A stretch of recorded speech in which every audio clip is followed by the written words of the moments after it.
Hola. Cuando se habla de la historia del cine nacional, generalmente se da importancia a las fechas del 31, 32, porque es el momento en que el sonido entra el cine para nuestro país. Sin embargo, podemos decir que esto no es así, que antes de que el sonido se apoderara de las salas cinematográficas, existió en México una manera de hacer películas que de cierta manera va a influir en lo que se va a hacer después. Pero esto no es privativo del cine nacional. Por ejemplo, para la historia del cine de Estados Unidos, se dice que generalmente empieza con Hollywood, pero debemos recordar que el primer cine o el primer gran cine de Estados Unidos se está haciendo en ciudades como Chicago, como Nueva York e incluso hasta Cuba. Podríamos decir que en este sentido tenemos que recordar que fue precisamente en New Jersey en 1893 cuando Thomas Alva Edison fundó uno de los estudios más importantes, el Black Maria. Es decir, hay una historia antes del cine hollywoodense como hay una historia antes del sonido en el cine mexicano. En este contexto, tendremos que decir que no nada más el cine estadounidense va a influir al cine nacional, sino que también cines que se están haciendo en otros lugares van a venir con fuerza a robustecer lo que los directores están haciendo en ese momento. Hay dos películas, sobre todo, o dos famosas, donde podemos ver una influencia de los cines que están alrededor del mundo. La película El Puño de Hierro y Dos Monjes. El Puño de Hierro se filmó en 1927. Su director es Gabriel García Moreno. Esta película es una película que se puede decir que conocemos, pero que no conocemos. Es decir, estuvo perdida durante mucho tiempo y después se va a encontrar un script en el Archivo General de la Nación que, sumado a los esfuerzos que se hacen en la Filmoteca de la UNAM, van a poder ponerle pies y cabeza a esta película y después, gracias a eso, nosotros conocerla. Esta película también es de cierta manera icónica porque es una de las primeras películas en el cine nacional que van a hablar del problema de la drogadicción. Después del México revolucionario hubo ciertos problemas con este tema y esta película pues retrata ese momento. También es una película de, digamos, importancia porque se hizo en Veracruz y nos habla del cine que se está haciendo no nada más en la capital, sino en otros lugares. Recordemos que incluso ya desde Yucatán teníamos esfuerzos importantes por realizar películas en ese momento. Eh, También otra película que va a acusar una influencia extranjera importante es la película de Dos Monjes. Esta película se realizó en 1934, fue dirigida nada menos que por Juan Bustillo Oro, el polifacético director, y es una película que acusa influencia alemana, sobre todo el expresionismo.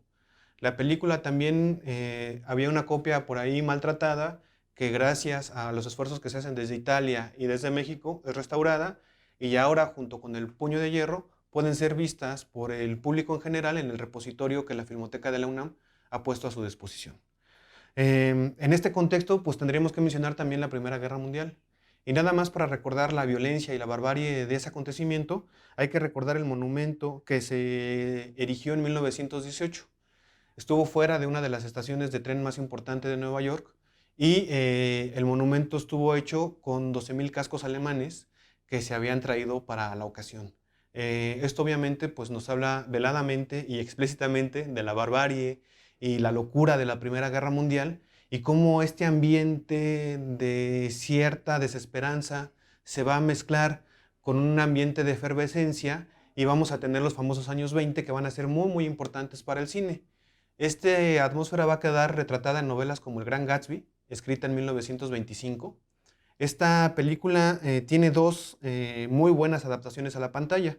La primera del 74, hecha por Jack Clayton, y es muy importante porque Ford Coppola ayudó con el guión. Otra película que también se va a hacer sobre esta novela se estrenó en 2013 y es una película que marcó hitos porque se hizo también en tercera dimensión, que hizo que la experiencia pues, fuera verdaderamente avasalladora. Em, en este contexto es donde va a surgir o van a surgir tres fuertes corrientes del cine que van a ayudar de cierta manera a mostrar nuevos elementos dentro de la cinematografía. El primero vino casi cuando se está peleando la Primera Guerra Mundial y viene del cine estadounidense de la mano del cineasta David Griffin. Él hizo dos películas que van a marcar un hito dentro de la propia historia del cine. La primera, hecha en 1915, se llama El surgimiento de una nación. Esta película va a innovar en la manera en que se está filmando, incluso cómo se graban las escenas de noche, pero también es una película que nos recuerda el poder que tiene el cinematógrafo. Y debemos de recordar que ha sido reivindicada tanto por los supremacistas blancos de antes como por desgracia de ahora. Otra película que también va a marcar un hito dentro de la historia es la que se hace en 1916. Se llama Intolerancia. Y esta película marcó hito porque es una de las películas más caras hasta el momento que se había filmado. Utilizó una enorme cantidad de extras, utilizó una enorme cantidad de recursos y sobre todo se hizo una escenografía monumental para la película. Esta escenografía incluso quedó dispuesta todavía en Hollywood, por los años 70 se va a demoler y después se ha recordado el valor histórico que tiene y ahora de cierta manera se está restituyendo. Pero no nada más desde Estados Unidos, también desde Francia tenemos giros importantes en la figura de Abel Gance o Abel Gance. Él va a realizar sobre todo dos filmes que van a marcar una nueva corriente en la manera en que se está haciendo el cine. La primera película la va a filmar más o menos entre 1919 y 1920, aunque se va a estrenar hasta el 23. La película se llama La Rueda. Y es una película que incluso se han escrito libros porque aquí Abel va a marcar una nueva manera para que los personajes se expresen y para que entendamos el pensamiento de los personajes.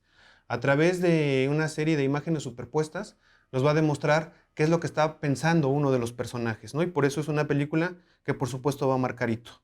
Pero tal vez la película más importante de su cinematografía es una que se va a hacer en 1927 y está basada en la figura de Napoleón. La película va a innovar también en la manera en que se están grabando las escenas. Incluso se cuenta que Abel desarrolló un dispositivo que puso sobre el lomo de un caballo donde montó la cámara para podernos transmitir el movimiento del jinete, obviamente la fotografía, pero sobre todo esta manera tripartita de presentar las imágenes, pues va a marcar una nueva manera de entender el cine. Es lo que los expertos llaman un pliegue más al cine que se está realizando en ese momento. Y por supuesto tenemos otro esfuerzo que se ha venido generando a partir de la Primera Guerra Mundial y es el cine alemán. En 1920, Robert Wagner va a realizar la película del gabinete del Dr. Caligari. Esta película también es muy interesante porque va a marcar ciertas maneras de mostrarnos el interior de la mente de los personajes.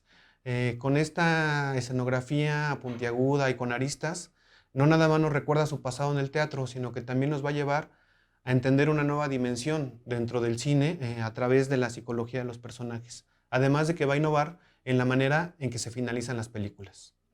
Estas tres corrientes, por supuesto, como veremos, van a tener un impacto fuerte en los realizadores del cine nacional, también en los actores, también en los productores, y todo esto apuntalado con el Star System estadounidense va a permitir un camino fértil para la entrada del sonido al cinematógrafo.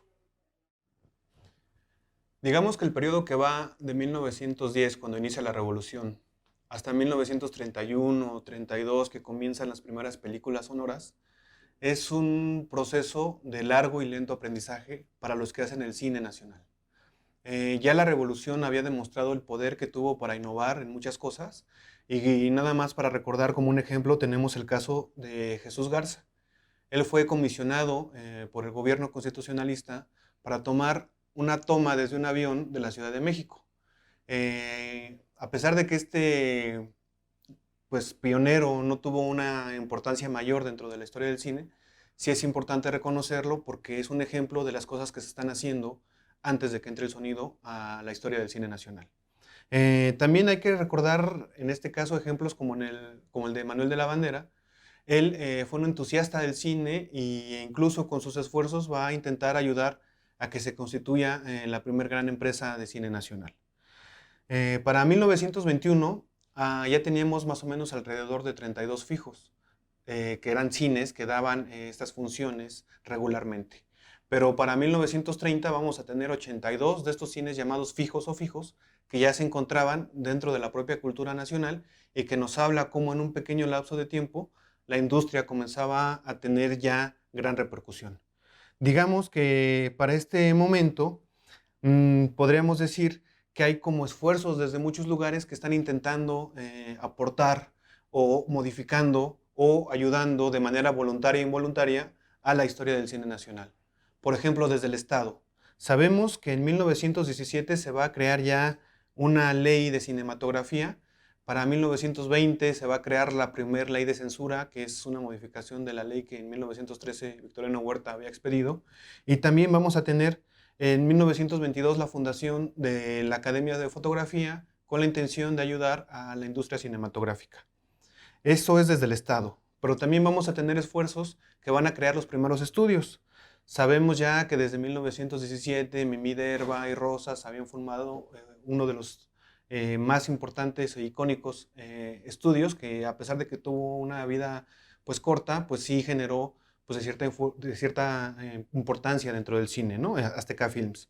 Para 1918 ya tenemos otro nuevo estudio, el Metrópoli Film.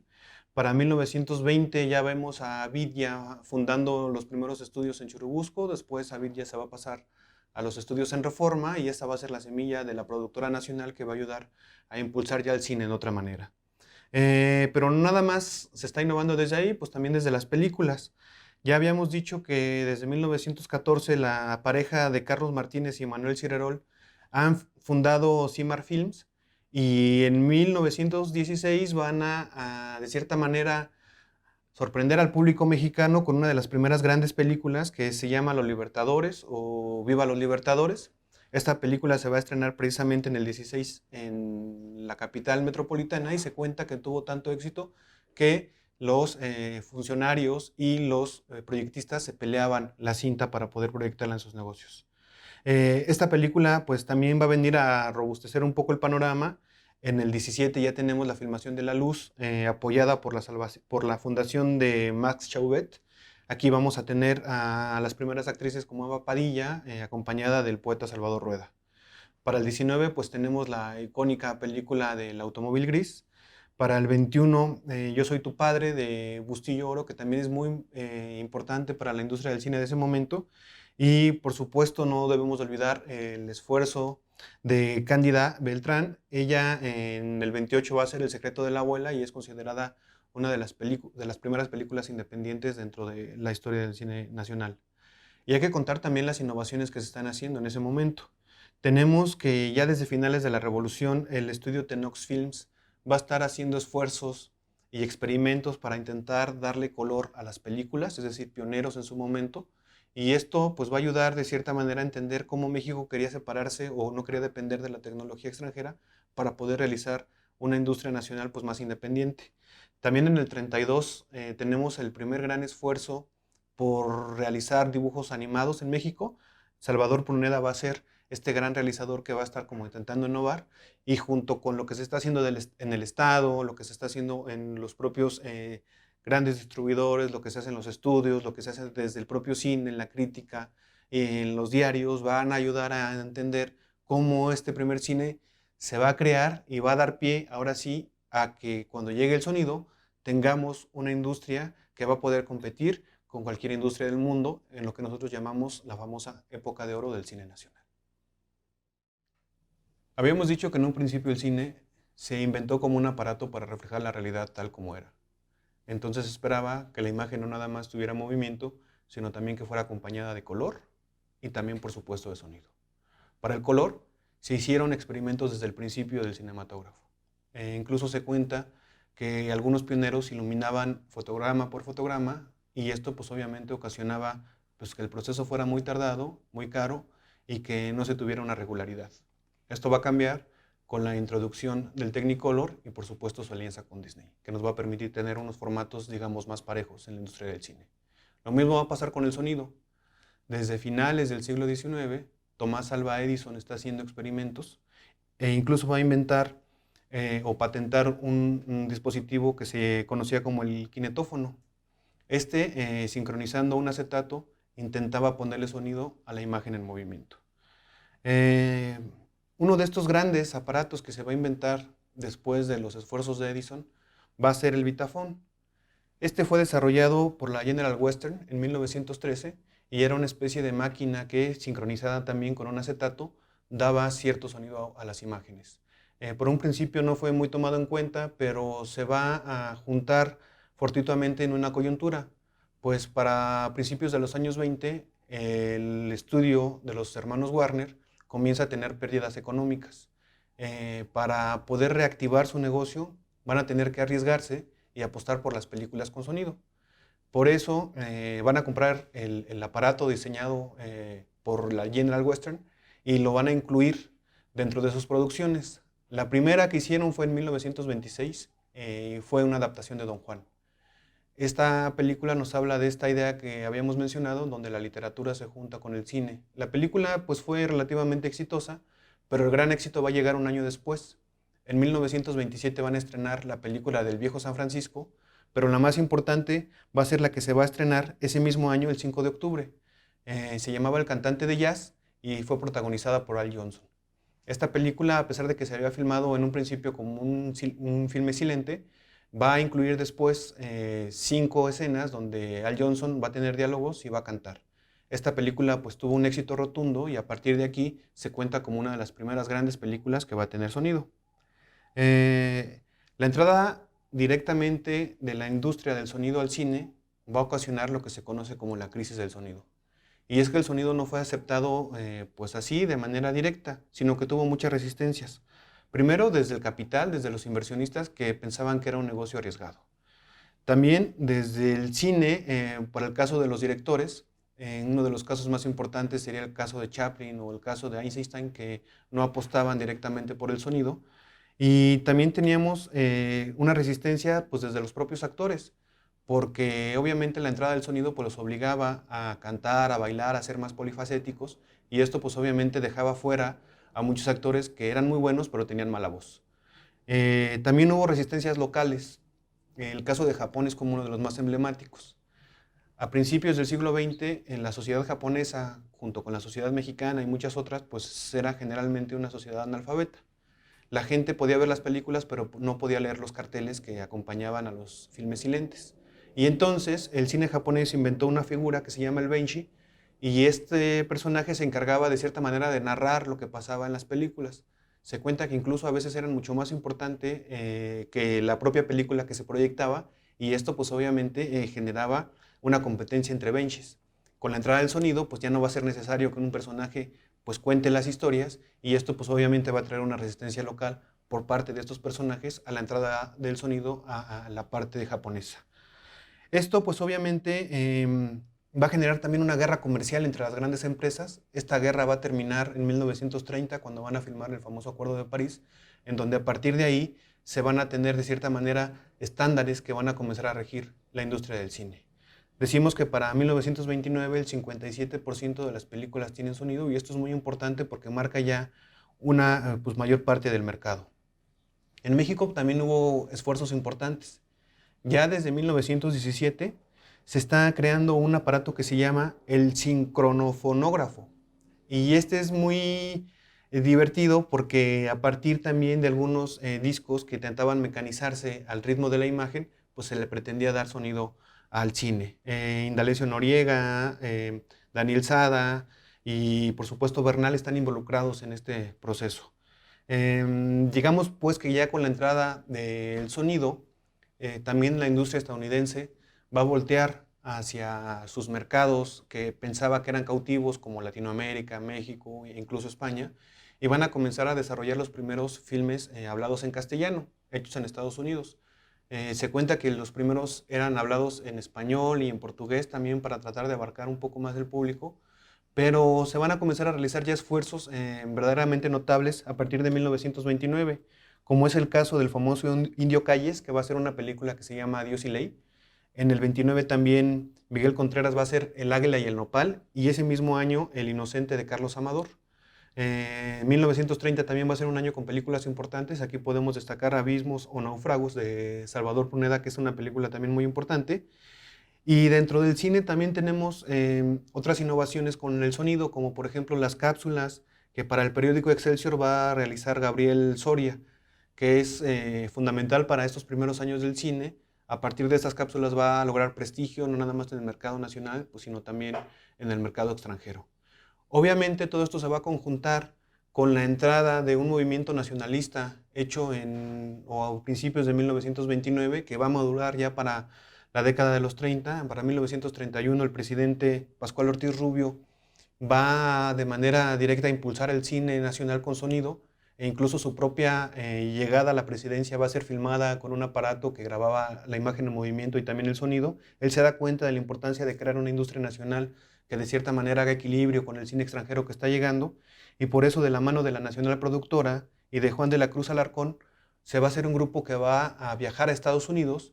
Este grupo va a encontrar ya a actores consagrados como Lupita Tovar o como Ernesto Guillén, los van a traer para que junto con Antonio Moreno, que va a dirigir, hagan una nueva significación de la historia de Santa, esta muchacha del barrio de Chimalistac, que va a caer en desgracia por una burla amorosa.